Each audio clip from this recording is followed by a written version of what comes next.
Why you should do sermon series and why they're so powerful. Coming up here on the Better Sundays podcast at Reachkeep.com.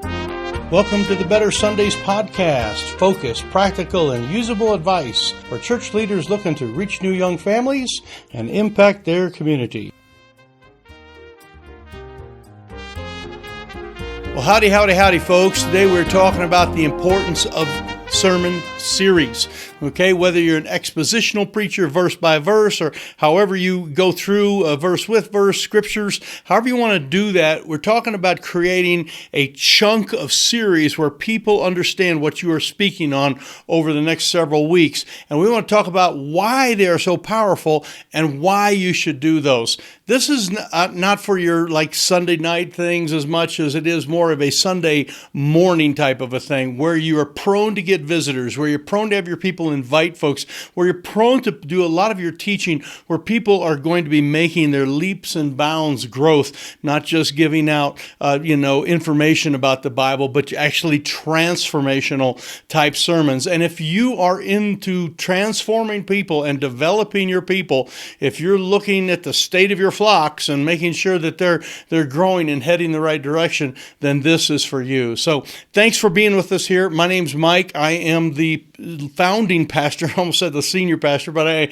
I was the senior pastor. I'm the founding pastor here at the Sinclair Baptist Church in Sinclair, Wyoming. And I'm excited to have this opportunity to work with Reachkeep.com, be able to do a lot of training and online training around the country, helping pastors just all over be what they need to be. And in this topic of preaching, let's get better. Let's get as best as we possibly can be. In fact, we call this the Better Sundays podcast. And every Sunday, I believe we need to be better in some way. We need to work on improvement all the time. So I want to talk to you about how you can have a top-notch sermon series. Now, I have at the end of this, I'll just tell you the address right now. If you are looking for something to help you plan your series, we're going to be, this is how and why type of this is the why sort of section of it here. Next week, we're going to cover the details of how to do the sermon series, the nuts and bolts. But I have prepared a nice little cheat sheet for you. It's a 2-page thing. The outline kind of helps you go through things, and you can get that at reachkeep.com/planner. It's a sermon series planner. So just type in the word reachkeep.com and then / and then the word planner, and that'll get downloaded right instantly to you. We want to talk, though, about how, or the why of why we're doing this, why we want to use them, why they're so powerful. And I got a couple notes here. The first one here is this idea of concentrated growth, okay? As we work with people, as you work with, anything, people grow in spurts, okay? They grow in this area, then they grow in this area. They don't increase at every level just incrementally all the time. People will get better in their evangelism, their discipleship, their prayer life, their separation, their Bible reading, but they're going to go up in this one and they're going to go up in that one, because people tend to focus on topics when they're growing.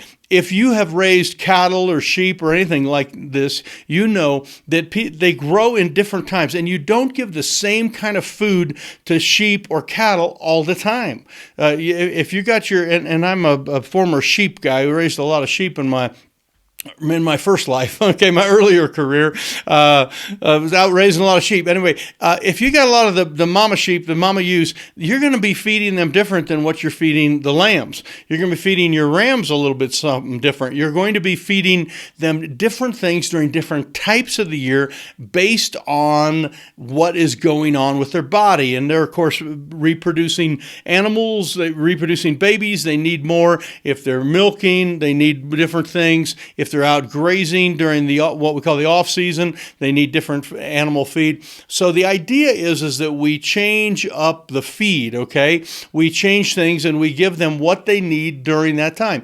You as a pastor knows what your church needs. You are very, very well aware that they might need more prayer, or they might need more discipleship, or they might need more, faith or courage, or, whatever it happens to be. There's a lot of different things that as a pastor, God lays it on your heart to preach those things. Now, whether you go through an entire book and do that, or if you use verses here on a particular topic, the idea is that we help people grow in concentrated spurts, because that's the way people grow. All right, it's just kind of a natural fact the way that works. So a sermon series on a particular topic, and if the Lord leads you to that topic, is going to really be concentrated and help them kind of take that leap. And you'll find when you talk to your people, they'll say, I remember, 4 years ago when you spoke on faith. I remember when you spoke on giving. I remember when you spoke on, and they tend to remember those things. And so that's a good reason, and that is one of the reasons they are so powerful. There's another reason that sermon series are so powerful, and it really has to this idea of for your people, for them to easily get people to come. And I'll hold up the little sign here for those of you that are note takers. I've made all these here. Easily promotable. In other words, when you do a sermon series, it is something that people can promote, and they can grab hold of it, and they can invite people to come to it. If you take your typical person, I'm not talking about a church person. Like, we go to church all the time because, hey, we're in the habit of it, and forsake not the assembling of ourselves together, and it's our ritual. We're going to go, and we're going to grow. We love it. Our best friends are there, But new people, if they're inviting their friends, and they're pretty new, and they're inviting their friends, it's for them to know what the topic is great. It would be like inviting someone to a concert. It's like, hey, Friday night, why don't you come with me? We're going to go to a concert. It's like, oh, well, who's playing or who's doing it? I don't know. It's just music, okay? We're just going. We hear music. It's good. Well, what kind of music? Just music, okay? If you invited someone to a ball game, it's like, hey, you want to come with me to a ball game? Well, is it like your kid playing, or your friend, or your neighbor? It's just a ball game, okay? And it's important. Ball games are important. You see what I'm saying? When new people are inviting people to church, they want to be able to go to someone and say, I would love to invite you to my church. My pastor is talking about evolution versus creation. My pastor is dealing with these truths out of the book of Genesis that really have to do with the way the whole earth was created and all that. And people are like, oh, that's interesting, okay? Or we're dealing with finances, or we're dealing with faith, or we're dealing with prayer. We're learning how to pray the Lord's Prayer. We're learning what the words mean in the Lord's Prayer. A lot of us were raised just saying the Lord's Prayer, but we're learning what the words mean in the Lord's Prayer. You see the power of that? It is easily promotable. And one of the things in our churches is that almost every church I work with, they have people that they invite to church that don't come, okay? In other words, they want more people in their church. And I'm not talking about the crazy mega growth at any cost, but the idea is that you invite people to church, and your parishioners, your people, invite people to church. So make it easy for them. And if you have something that's easily promotable, and of course it can be printed, and it can be have a simple title, and we're going to be talking about the one that we have on our wall here all the time is how to handle a hurt. We're going to talk about if you've been through some hurt, you've been through some trials, you've been through some problems, we're going to be dealing with how to handle that at our church the next few weeks, and I would love for you to be my guest. So it's easily promotable. That's another great reason and a powerful reason to have a sermon series that is this concentrated growth and is something that is easily promotable. The last one here is one that we've talked about several times, and we talk about it all the time. It's this idea of conscientious forethought.